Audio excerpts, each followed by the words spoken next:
诈骗的手法是百款哦，台湾人一档防诈骗61个代票，和民众是真怨叹。所以发展部甲三大电商协会合作，要来推动三大防诈骗的措施，拍算要对电商的源头来预防。小机会嘛，呼吁消费者哦，未买就爱接换。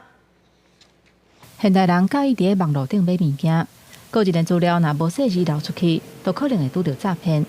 根据内政部的资料，去年2022年诈骗的案件要换3万件，财务损失超过新台币60亿。其中以假网络拍卖、假投资的诈骗，骗民众解除分期付款的上济。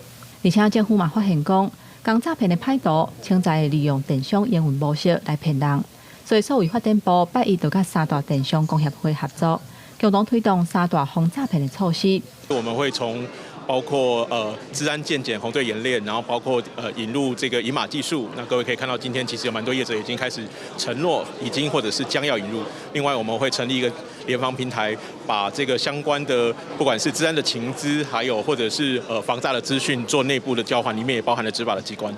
那嘛有参与这场记者会的小机会是建议民众，伫网络买物件必买都要接换，嘛唔通一组口罩甲必买用套套。我们消费者很习惯会在不同的电商平台不同的管道会使用一样的账号密码。